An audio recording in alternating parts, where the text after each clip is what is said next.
Hello everyone, मैं प्रियंका चौधरी आप सभी का अपने प्यार से यूट्यूब चैनल हिंदी कैफे में हार्दिक अभिनंदन करती हूँ। आज के इस वीडियो मॉड्यूल में हम पढ़ने वाले हैं राष्ट्र कवि मैथिली शरण गुप्त जी का जीवन परिचय। जी हाँ, जो कि बोर्ड एग्जाम और नॉन बोर्ड दोनों ही दृष्टि से अत्यंत महत्वपूर्ण है।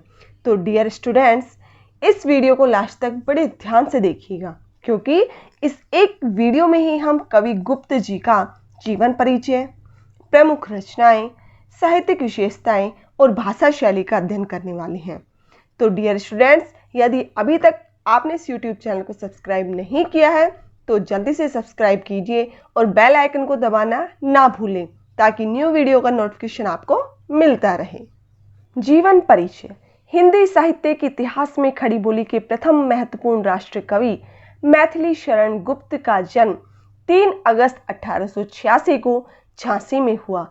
झांसी बेटा जिला है जो कि कहाँ है, उत्तर प्रदेश में। और झांसी जिले के भी चिरगांव नामक स्थान पर कवि मैथिली शरण गुप्त का जन्म हुआ था। इनके पिता का नाम सेठ रामचरण तथा माता का नाम काशीबाई था।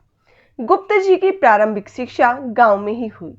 आगे पढ़ने के लिए वे झांसी गए, परंतु वहां मन न लगने के कारण घर लौट आए और घर पर ही स्वाध्याय से अनेक विषयों का ज्ञान प्राप्त किया। स्वाध्याय मतलब स्वयं के द्वारा ही अध्ययन करने पर उन्होंने अनेक विषयों का ज्ञान प्राप्त किया। आचार्य महावीर प्रसाद द्विवेदी जी से इन्हें बहुत प्रेरणा मिली, इसलिए ये द्विवेदी जी को अपना गुरु मानते थे।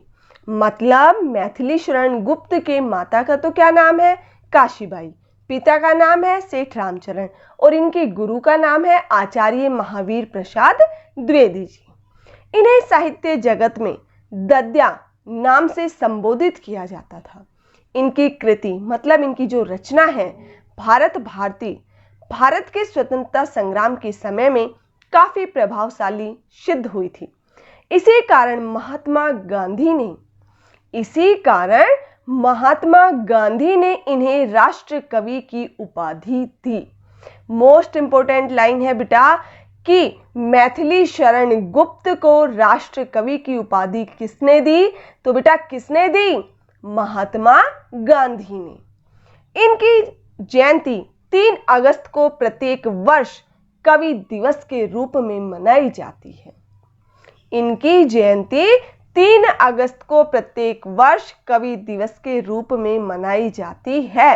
ये भी मोस्ट इंपोर्टेंट है बेटा, पूछ लिया जाता है कि कवि दिवस कब मनाया जाता है, 3 अगस्त को। किनकी याद में, मैथिली शरण गुप्त की याद में। क्यों? क्योंकि इन्हें राष्ट्र कवि कहा जाता था और 3 अगस्त को इनका जन्म हुआ था। गुप्त जी को 2 बार राज्यसभा का सदस्य बनने का सौभाग्य प्राप्त हो चुका था। मतलब ये 2 बार राज्यसभा के सदस्य भी बने थे। सन 1954 ईस्वी में भारत सरकार द्वारा इन्हें पद्म भूषण पुरस्कार से सम्मानित किया गया। क्लियर? अब देखिए बेटा इनकी मृत्यु। अंतिम काल तक राष्ट्र सेवा में लीन रहने वाले राष्ट्रकवि मैथिली शरण गुप्त जी का निधन 12 दिसंबर 1964 ईस्वी को झांसी में हुआ। कब हुआ? 12 दिसंबर 1964 ईस्वी को। क्लियर? अब बात आती है बेटा इनकी प्रमुख रचनाओं की। गुप्त जी की रचना संपदा विशाल होते हुए उद्देश्यपरक है। गुप्त जी की रचनाएं निम्न प्रकार से हैं: यशोधरा, पृथ्वीपुत्र, रंग में भंग, किसान, साकेत, हिंदू, भारत भारती, द्वापर, पंचवटी, चंद्रहास, जय भारत, कुणाल गीत आदि। बेटा अगर आपसे बोर्ड एग्जाम में पूछा जाए कि मैथिली शरण गुप्त की किसी भी एक रचना का नाम, 2 रचना का नाम बताओ, तो इनमें से जो भी आपको याद होती है वो आप लिख देना। मैंने यहाँ आपकी संपूर्ण जानकारी के लिए सारी रचनाओं को समाहित किया है यहाँ पर, ठीक है ना, लेकिन आप अपने अकॉर्डिंग जो एग्जामिनर आपसे पूछे वो लिख देना। अब आता है बेटा हमारा नेक्स्ट टॉपिक, साहित्यिक विशेषताएं। गुप्त जी भारतीय संस्कृति के प्रतिनिधि कवि थे। प्रतिनिधि का अर्थ क्या होता है बेटा? किसी के स्थान पर कार्य करने वाला व्यक्ति। इनकी कविता में राष्ट्रभक्ति व राष्ट्र प्रेम का स्वर प्रमुख रूप से मुखरित हुआ है, मतलब उजागर हुआ है।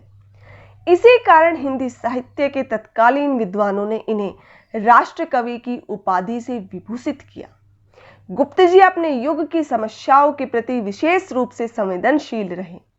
इन्होंने अपने काव्य में पारिवारिक जीवन को भी यथा उचित महत्ता प्रदान की है और साथ ही नारी मात्र को विशेष महत्व प्रदान किया है।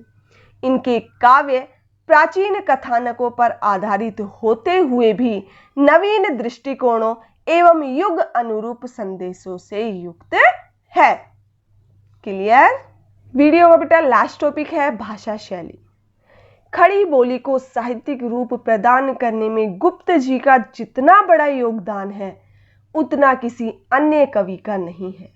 अर्थात गुप्त जी खड़ी बोली के प्रतिनिधि कवि हैं। गुप्त जी का साहित्य वास्तव में भाषा, भाव, लोक कल्याण, जनता को जगाने एवं भारतीय संस्कृति के चित्रण की दृष्टि से उच्च कोटि का है।